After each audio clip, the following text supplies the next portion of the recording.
A Strategic Framework for America in the 21st Century. Report by CSIS's John J. Hamre, Joyce Bongongo, Kate McPhail, John Schaus, and Nina Tarr. Published September 17, 2024. This text-to-speech audio was generated by 11 Labs. Executive Summary. Events of the past 4 years have triggered a fundamental shift in the global international order. The Ukraine war and China's political alignment with Russia have brought an end to the era of global economic integration. Geopolitical forces are intricately reshaping political and economic landscapes worldwide. China has adopted a new philosophy, replacing the hide-and-bide strategy of the past. President Xi has developed a more assertive posture, politically, diplomatically, and militarily. Tensions have risen in the South China Sea over artificial islands and claims over exclusive sovereignty. Japan has transitioned from a modest defense posture to doubling its defense spending. India is seeking greater cooperation and coordination with the United States on defense matters. The COVID-19 pandemic prompted corporations to undergo a fundamental reassessment of global supply chains. During the 30 years prior, businesses primarily drove global sourcing of materials and components by pursuing the lowest input costs.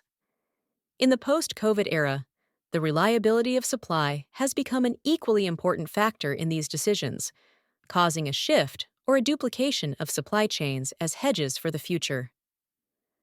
China's ascent in the global manufacturing value chain has heightened tensions with other manufacturing power centers, particularly concerning goods related to the energy transition. Europe and the United States are now considering trade restrictions on electric vehicles and batteries. This builds on U.S. restrictions regarding semiconductors, causing a geopolitically driven rift in global economic patterns. The domestic consensus on active international leadership is now a debated issue in Congress and between the presidential candidates. The role of the United States as the global indispensable leader was set over 70 years ago. America's allies are now rich. American politicians and citizens are now actively questioning, do we need to spend so much of our national treasure on defending wealthy, distant allies while we have security challenges at our border?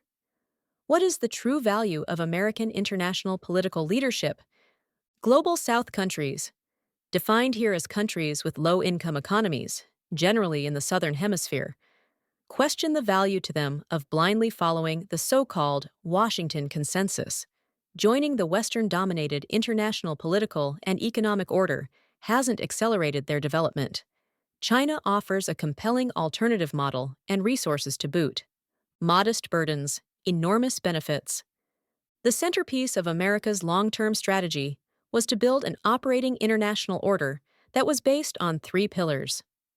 First, consensus with key partner countries on the fundamental values, notably rule of law, government accountability, and constructive international cooperation. 2. Alliances with key partners most fundamental to our security interests. 3. Active participation in international organizations that directly benefited American well-being. The federal government's international affairs budget currently is less than 20% of the total federal budget and amounts to approximately 3.5% of GNP, including defense-related expenditures. While the defense budget is enormous, in relative terms, it is a small burden for the U.S. economy. The development budget and the cost of diplomacy is a tiny percentage of GNP and a very small percentage of federal spending. The benefit from these investments is enormous. U.S. alliances and partnerships have created a global security environment that greatly favored U.S. interests and benefited the U.S. economy. America's per capita and national income have soared above all other countries in the world over the past 50 years, outpacing all major allies.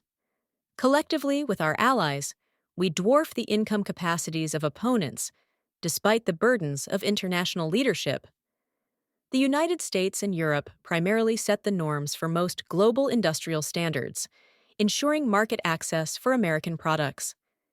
U.S. established global business norms have given American products pricing power compared to competitors. Americans travel the world freely and at unprecedentedly low costs. While America's prosperity has outpaced all others over the last half-century, our prosperity is not uniformly distributed. There are wide and widening disparities of opportunity and benefit in American society.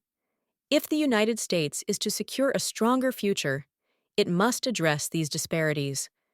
But neither political party has a coherent growth agenda for the future. One of the most pressing requirements for a secure future is to build a national strategy to grow the economy, and to do so in ways that do not exacerbate inequality or environmental quality. This will only be achieved with a much stronger commitment to innovation as the cornerstone of a national economic strategy. The economy must grow and become more productive. That will come only with a stronger commitment to making innovation the centerpiece of a domestic economic strategy. This requires greater spending on research and development, strengthening the patent system, and changing immigration policies to recruit more highly skilled talent to help innovate in the field of cutting-edge technologies. Competing more effectively on the global stage. A growing economy and a more dynamic and open society will be attractive to people around the world. Still, it will not address the fundamental challenge of competing effectively in the global South. At present, China brings tangible benefits to lower-income countries, while the United States often brings strong lectures about its virtue and paltry support for tangible activities. China has supplanted the United States in Europe as the primary trading partner with African countries. China offers attractive financing for development projects, and increasingly, Chinese companies are making major investments in the global South. This comes at a time when populations, particularly in Africa, are exploding. The challenges this presents to the world could be enormous. Continued pressure on the climate, heightened levels of migration, challenges of new pandemics. America and our allies have a direct and tangible opportunity to help foster accelerated economic growth in the global South, to effectively address these challenges and capitalize on the opportunities of such rapid growth. But this takes a more thoughtful development strategy than we currently have. America needs to return to an earlier vision of boosting economic growth in poorer countries. This can only be practically accomplished by the private sector. The U.S. government development agenda now needs to emphasize enhancing economic growth through promoting private sector investments in the global South. The U.S. government also needs to address the risk headwinds that currently drive up borrowing costs in the global South. It has the authorities and institutions to do this. There is deep questioning of whether America can or should remain the leader of the international order it created 70 years ago. There are overwhelming benefits to American citizens by retaining global leadership, benefits that directly contribute to the security and prosperity of individual American citizens. But this will require creating a national strategy that builds on the structural advantages we created and updates them for our day. What follows is only a framework, not a comprehensive delineation of actions.